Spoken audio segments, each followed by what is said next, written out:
Alright guys, we're back. It's the Bald Bearded Bicyclist, and this is the Marilla 4-5 USAC race for 2024, and we're picking it up on the third lap. Just came up what we lovingly refer to as the Wall of Death, and on this next lap you'll get to see what that is. I did another video on this course as well. There's a really sharp turn and goes up a really steep climb, so you lose a lot of momentum, so it's tough to play it right. So we're picking up. There is a breakaway with my teammate Drew Scott, an MBC rider Pedro, who did really well at Plan to Peak last year, and then we got Jack Bernhard, who's a really strong junior, and he won Hamburg last year, so we were looking out for him. Just take a look at the back camera here. I was leading this whole downhill section because look at this gap. You can take this turn fast. I've learned how to do it. I mean, I know people get nervous, especially in the rain, but I was really getting a gap pretty much every lap there, and I maybe should have been really hitting it hard out of there to make people hurt.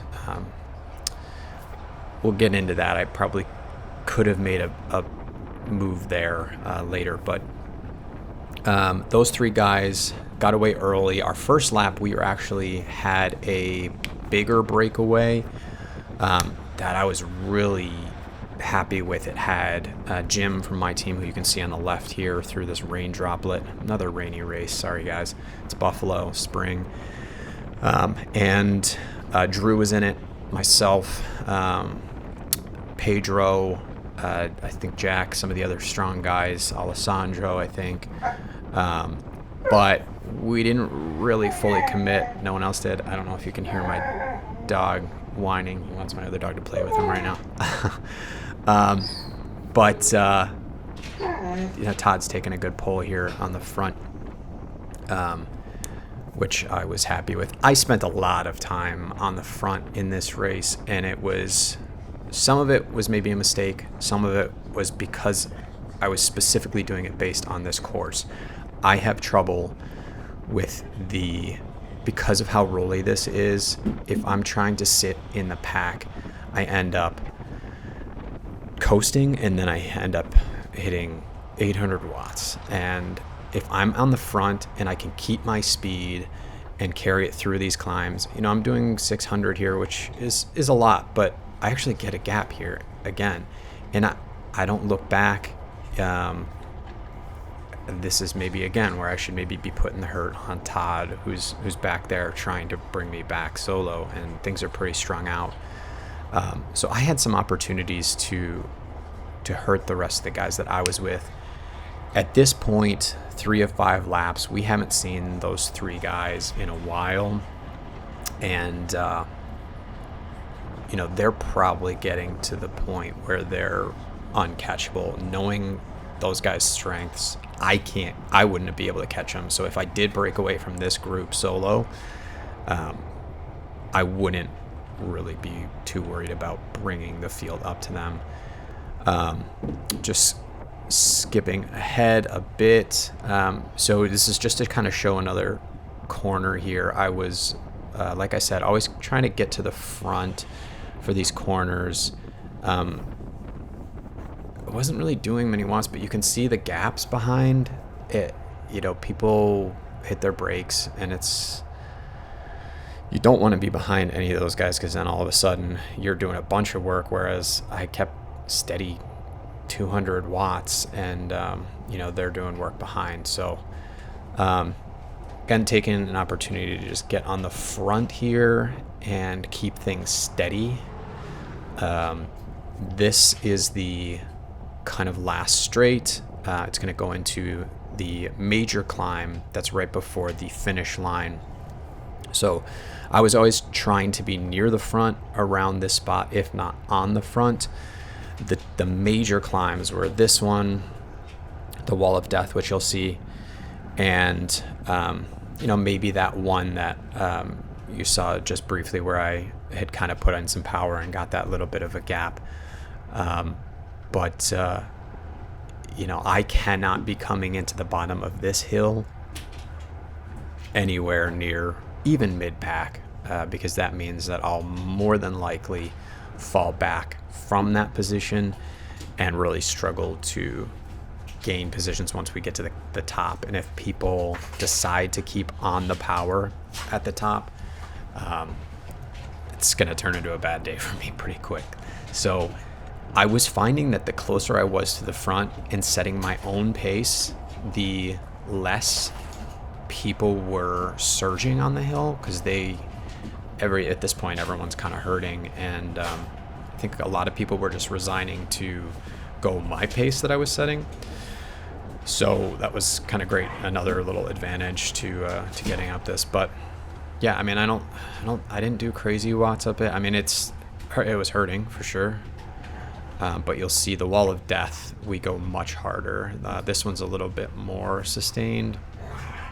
I mean, unless it's like a minute or so, but the other one is more like 30 seconds at like 800 watts, whereas this one kind of drifts 400, 500 watts.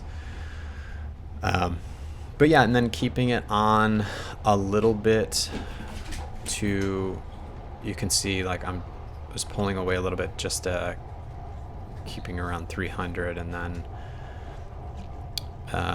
my heart rate's at 172, so I was definitely hurting, but still trying to keep on the power to string things out a little bit. And you can see that's happening. So we got John here on the left, pulling ahead, and he was one of the guys who was really working hard back here, not having a teammate in the break. There were a few guys working really hard. You know, when I would get to the front, I was working, but I wasn't trying to bring anything back. So, you know, I didn't have that as a goal. And you can see that he wants to get people motivated, but gaps are opening, and no one really wants to go for it. Owen, who's in the back camera here, another really, really strong rider. He did a lot of work as well. He's another solo rider, so that's to be expected. So you can see he's like, all right, I gotta go get on John. I'm letting them go because I have really no reason to chase. But I spend a little bit too much time in the wind there, maybe transitioning. This downhill section, I always want to get to the front and just watch me carry my speed. I was going 0, and then I'm doing 200 watts. I punch it a little bit at the end, but I go flying up because I just kept all momentum. And you know, the guy in front of me is more of a climber type, and I came out of that hill with just a lot more speed. So that's kind of how I had to play it. If I wasn't near the front, then I was going to hurt myself a lot more than just making sure I could find a hole and carry my speed. My dogs are going crazy right now, so hopefully that's not annoying. So pretty much every lap, the first lap, Drew attacked really hard here, and we went flying up the wall of death. Every lap after that, I tried very hard to be on the front from this downhill through the wall of death, because that first lap, well, I didn't expect Drew to attack as hard as he did, and I got shuffled back to maybe fifth wheel, and the guys in between me slowed down a lot between this corner and the right hand into the wall of death, and that hurt me more than this does. You can see how I do it, but and there's probably, honestly, I still probably dumped a little bit too much speed in this corner, but I didn't hit brakes. My line choice may not have been ideal. Maybe could have cleaned that up a little bit, but I keep on pedaling a little bit just to keep my momentum. And you can already see gaps. People get a little nervous coming into this, so there's a lot more space behind me. And then I'm on the pedals and pushing. I was going 17 when I was still started the pedaling, but then you hit that wall and slow down. You can see Owen must be pushing big watts here. And you know, my thought is I just want to get up there the top couple wheels. I think this was the only lap that I actually got gapped off of anybody on the front here, and I did get a little nervous on this lap because I thought that maybe these two could get away, but I think around here when this guy pulled through, I was like, okay, well, he can fill in a little bit, and I feel really confident on this downhill and that bottom corner. So I was trying not to panic too much, but you can see I'm keeping it 300, 400 watts, and I was hurting after that hill. And then when I see him coasting and I'm gaining on them, then I'm finally thinking like, okay, no, I'm good. The wind here, I believe, was coming right to left, so that's why I'm sitting off to the left a bit, and I'm also kind of planning to shoot up the left side for this corner that's coming up. So just prepping for that, and I just have to watch and see how I'm trying not to go over the yellow line here, but just letting them know I'm off to the side. You can just see, like, I'm not doing big power, but you know, the guys that were in front of me are already falling back.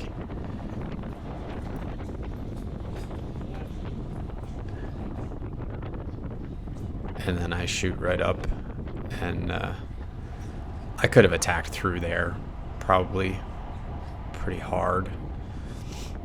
Todd was doing good work. He was back on my wheel. Skipping ahead again, getting to the front.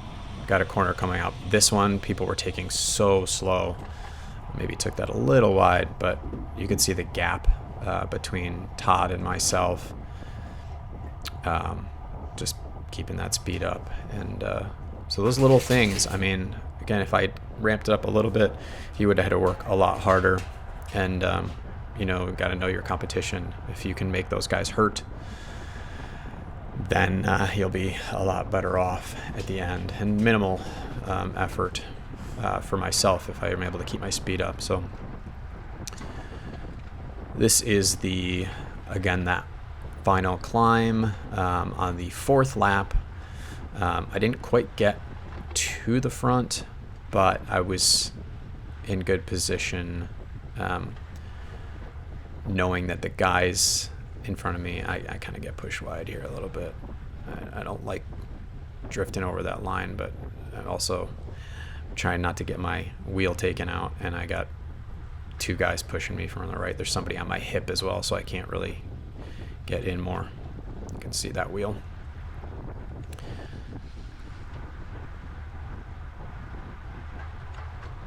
So again, my heart rate's over 170. I'm hurting.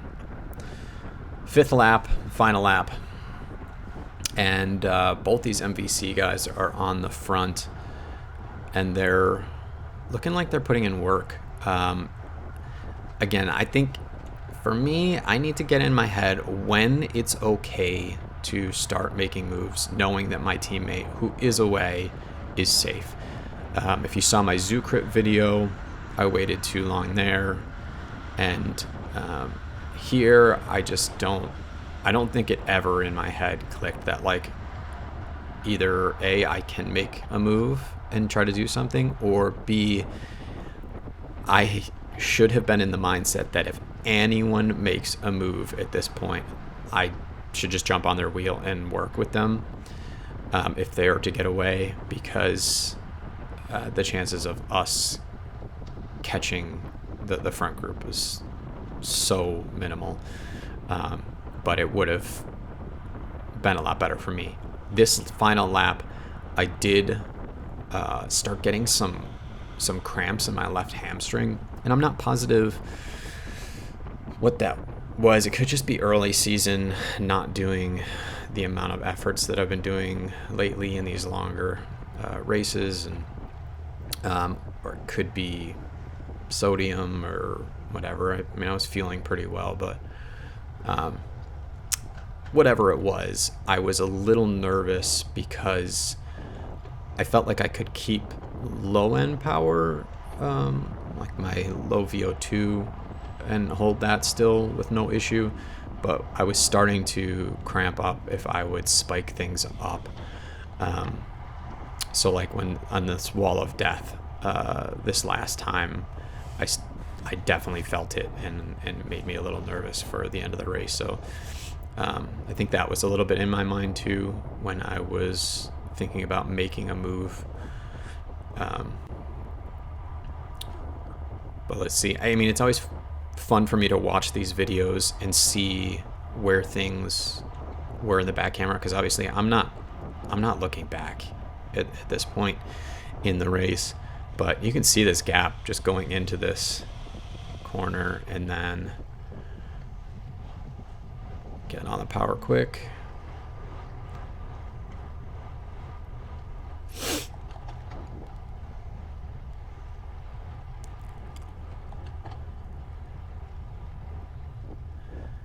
And yeah, they catch me, but you know, I was doing 500 watts there. For them to have caught me on that end of that climb, and Todd's probably doing way more than watts than I was doing, and then he comes up and I can just grab his wheel. So you know, with a little bit more weight, make it easier on yourself, get to the front. Now this last lap, I did look back and I saw Todd right there, and I thought that everybody else was right on his wheel, so I didn't hit it here. But Todd and I could have gotten away there, and I think I should have given it everything going through that corner, especially knowing that Todd was with me and then I'd have some help. I think if he had pulled through too and told me there was a gap, we would have just hit it. So second to last corner here, and I maybe didn't show it. There is a MVC rider off the front. He got away on the little uphill after that corner. He attacked into the uphill right turn where at that one lap I had gotten a little bit of a gap, and I don't know why, but I just let him go, and I wasn't thinking, because his teammate was actually on the front, so obviously he wasn't going to chase him. It was a really good move by them. At this point, I had committed. I told Jim that I wanted him to get in the pack and that I would do what I could to bring this guy back, because I was getting those cramps. I was worried about that final climb, and knowing that Jim is more of a climber type anyways, I thought that he'd have a much better chance to get in position, and if I could get him to the bottom of that hill with a little bit more energy, then we'd be great. So I'm putting in some work to bring him back here. And sorry about that, my phone just rang and completely screwed up my recording. So these guys do pull through a little bit here, and it's probably one of the last times that they do. I was surprised I didn't see Jim all the way on the back. I was hoping that he would just kind of settle into the back of the group and you know, hang out in the draft for as long as he could. I probably could have communicated with him a little better as to what I was trying to do. But I'll show you kind of this backside after the turn. I just kind of do everything I can to keep the speed up, because I didn't want people trying to play games coming into that hill, knowing that there was this one guy right off the front in reach, and you can just see that this slows down a bit and people start looking at each other, and I'm like, no, I'm not letting this guy get away. And you know, David puts in a little bit of a pull here, but he's looking for help. So I come up, and honestly, I should have yelled at Jim to get on my wheel, and I would have just done everything I could to get him right to the bottom. And then as soon as I pulled off, he could have just launched maybe a little bit early, and he would have had good position. And I think he may have gotten shuffled a little bit too far back at this point, when we should be moving up near the front. And when I pull off, I think you can see Todd coming up with some speed on the right side here. And I kind of catch him. He's got to hit his brakes, but that was like right where I was pulling off, and he had a smart idea to just kind of get around. But people are coming up the left, and Jim's kind of just boxed in there. But I had fully committed to that pull, and so I'm just gonna roll in for 11th, and they're hitting it super hard on the hill right now. You could see Owen. I think he'd taken off there. Super strong dude, and he ends up getting 4th, so first out of our group. And I don't know what the rest of the order was, but unfortunately Jim was just outside the points. So I will do a better job communicating the lead out next time, and really dropping him off where he can hopefully have a clear lane.